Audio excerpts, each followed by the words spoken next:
The gymnasium bore the marks of the recent confrontation with Hosen, showing signs of rapid repairs. Aster units worked diligently along the edges, their mechanical precision evident as they repaired the broken floor, evidence to the ferocity of Hosen's weapon strikes. As Kenichi found a spot to sit down on the gymnasium floor, he couldn't help but notice the array of weapons and protective gear adorning the walls, a stark contrast to any typical gymnasium, a silent reminder to the combative and strategic training that took place within its confines. As the gymnasium filled up again, its occupants congregated in small, informal groups, awaiting the next phase of their initiation. Among them, some students seemed particularly keen on scouting for potential partners, likely those assigned Sylex roles seeking formidable allies. A spectrum of emotions was on display, from the hopeful to the disenchanted, and from the flirtatiously bold to the outright combative responses they received.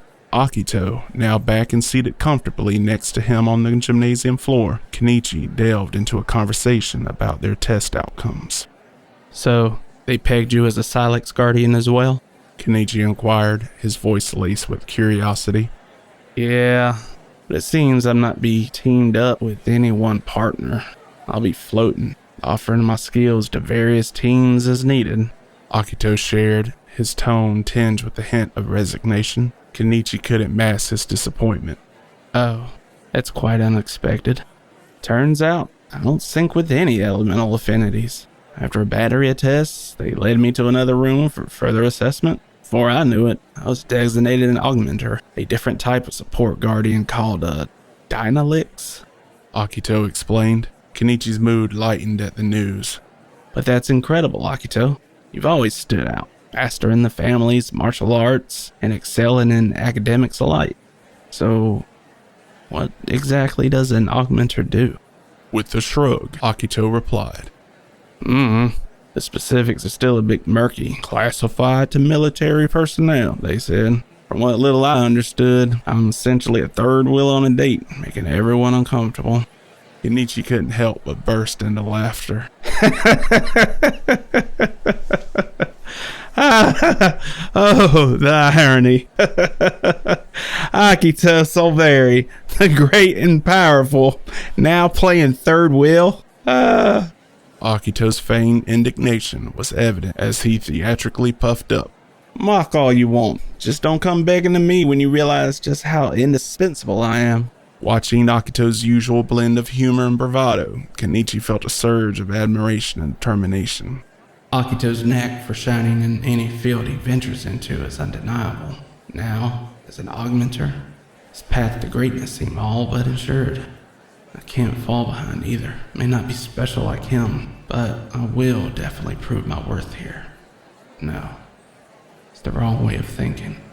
My partner and I will have to get stronger to prove that we can defy all expectations.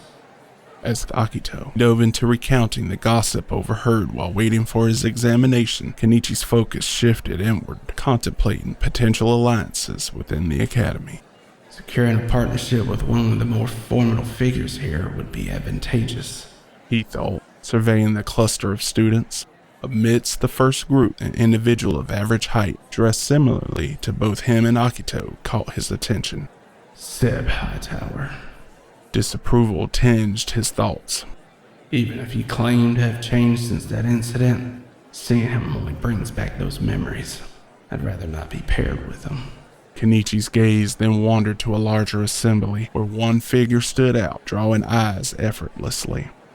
Starfire Juby's beauty could rival Miss Ayumi's, but it's her rumored prowess as a fighter that makes her so captivating. He reflected on the whispers of her upbringing, eerily similar to the tales of exploitation for talent. Being sold by her own family for her fighting skills, an invaluable ally, no doubt, but at what moral cost? His attention finally rested on a smaller gathering, reportedly involving a member of the Anil family, known in the political circles for their wealth accrued through military and medical innovations. He doesn't seem particularly strong at first glance, yet rumors say he may have a possibility of a rare affinity, a hidden strength perhaps. Man! Akito whined, breaking him from his thoughts. What's taking them so long? Akito gripped his hair in frustration. All this waiting is just making me more anxious. How can you just sit there? I know I don't have a partner, but how are you not pulling your hair out? Not knowing who you were going to be with by now, I would be losing it. Akito laid back, staring at the ceiling as a somber tone filled his words. At first, I thought I would be okay.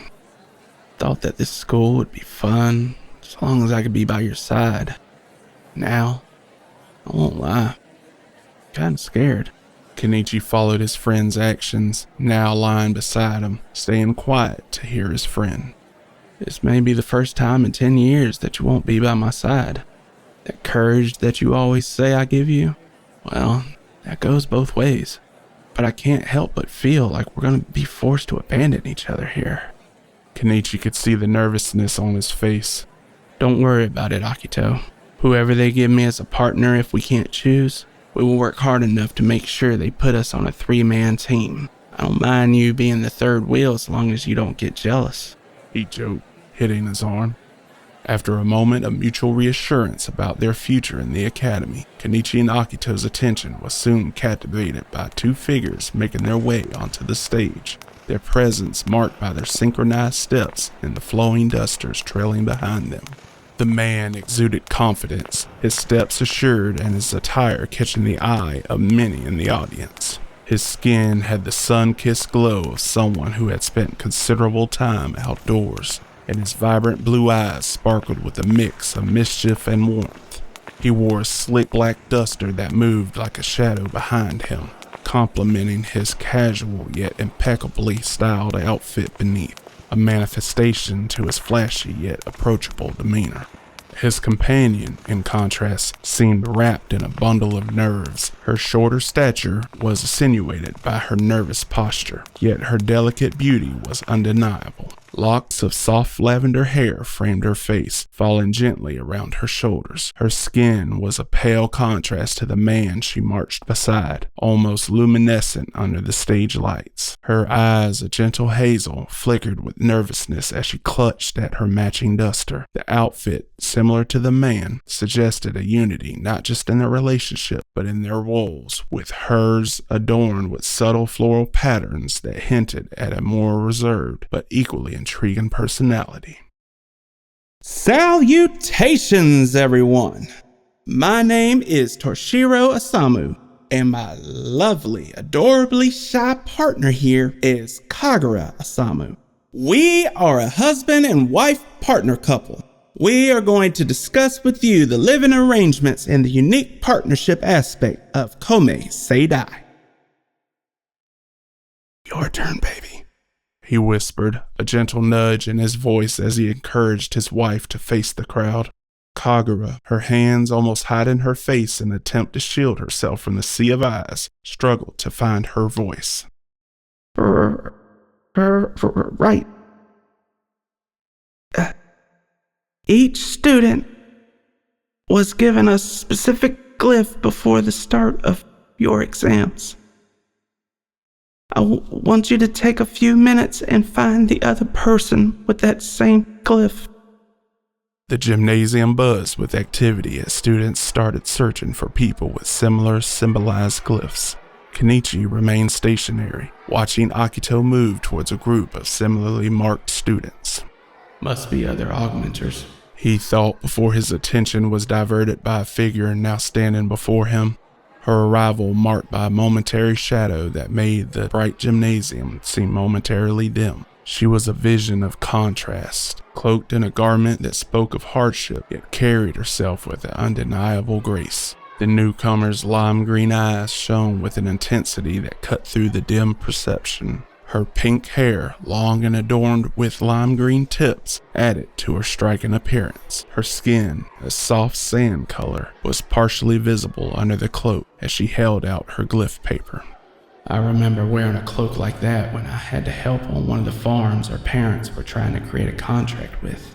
Is she from the western provinces? He thought to himself.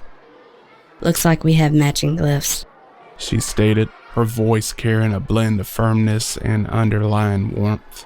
Kenichi, realizing he had been caught in a moment of silent admiration, quickly composed himself. Hi. My name is Kenichi Solveri. Nice to meet you. Hey, I'm Kana Miyamoto. Nice to meet you too. She responded, her demeanor reflecting a mix of confidence and approachability. Toshiro reclaimed the audience's focus with a flourish, his voice booming across the gymnasium.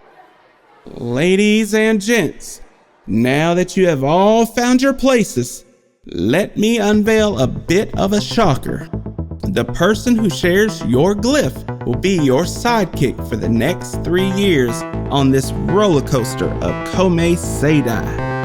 And if the stars align throughout your illustrious careers post-graduation, He announced, his statement rippling through the students with a mix of surprise and awe.